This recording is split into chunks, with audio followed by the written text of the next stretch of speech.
I keep trying to get started, and then she's like, I need something. I need something. I need something. Shut up. I'm back. Look. I'm making 2 videos in a row.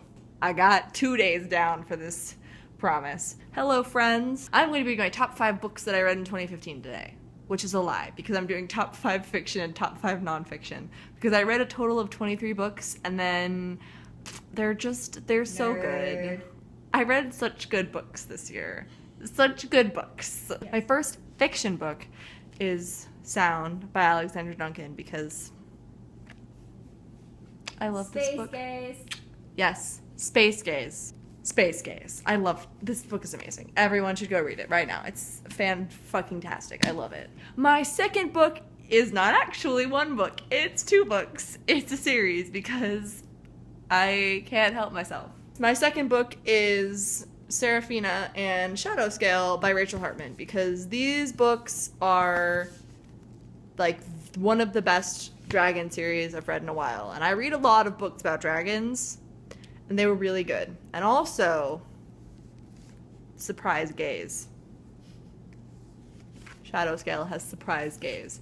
And it's just a great new take on dragons that is completely different from every other thing in the genre. Science dragons. And the world building, it's on point. For my third book, my third fiction book, I do not have a physical copy of because it is at home. But the third book that is just so good is Landline by Rainbow Rowell. I read this book in like a freaking day.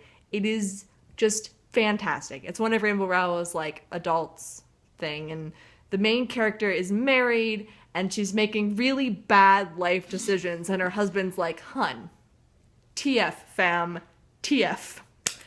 And it's so sweet. It's so sweet. It's so sweet. It's so awesome and great that me, unmarried person that I am, was able to relate to like the main character who's like 30, I think. No, I think she's like 35, 36. It was so good. It was so good. My fourth book is The Martian by Andy Weir, which I read before the movie came out. I read it over the summer. You're so special. You know what? I am special. And I don't have a copy of that with me either because it's at home and because it's a family copy. But The Martian was just so good. There was so much science and math. It was hardcore science fiction that was really, really great.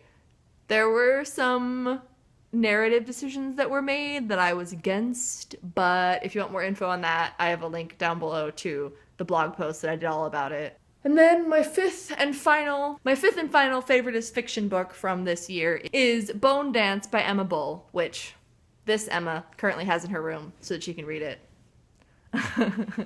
So I don't have that copy with me either, but that book was really, really, really, it was great. It was great. The main character is agender, and that's a really big part of the story. And also it's like apocalypse, and the way the story, like the prose is just really great. And there's like cool like science, like witchy stuff. It's awesome. Emma's really excited about it. She hasn't even read it yet. Witches! My top 5 non-fiction books of the year. The very, very, very first one, which is my favoriteest book in the world. Thank you, dear. The Once and Future World by J.B. McKinnon. It's like, this book changed my freaking life, man. This book was all about how the world used to be, biodiversity-wise, how it is now, and how we can make it in the future. It was so good. It was so good. It was so good. By the way, do not mind this blonde head that keeps moving in and out of shot, trying to do something behind me. I don't know. My second nonfiction book on my list was The Art of Asking by Amanda Palmer, which this book was so great. So for the nonfiction books, when I was ranking them, I was basically ranking them by ones that impacted my life the most. So Once in Future World obviously came first because it's the reason I'm doing my thesis on what I'm doing my thesis on. So, but The Art of Asking was also really, really, really great. My third book is I Am Not a Slut by Leora Tannenbaum, which is just a fantastic book. It is not only an argument for not using the word slut, it is just an analysis of how it affects people that are called sluts, especially in college and high school. And it also touches on like modern, like in friend groups, people calling each other sluts in a friendly way that is not meant to be offensive. It's meant to be like friends. What's up, slut?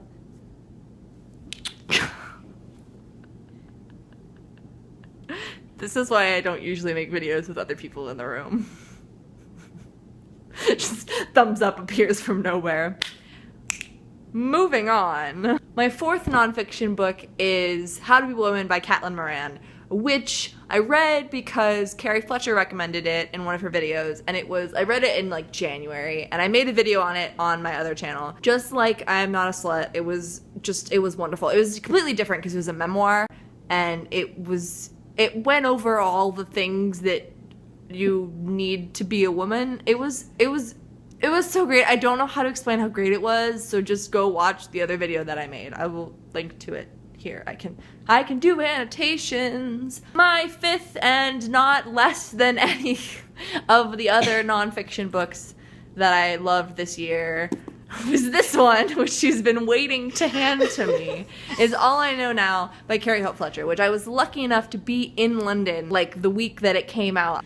And I love this book very, very, very much. Carrie, you did a wonderful job making this book. It is fantastic. Carrie also has a fiction book coming out in the spring that I am desperately waiting for. Desperately waiting. The title is All I Know Now, Wonderings and Reflections on Growing Up Gracefully. And so it's about growing up and trying not to fuck it up as much as you can, which I'm 18, so I'm already mostly grown up, but it was a great read. It was absolutely wonderful. Thanks. I've been told that it is a lie that I'm mostly grown up. I am aware that it is a lie.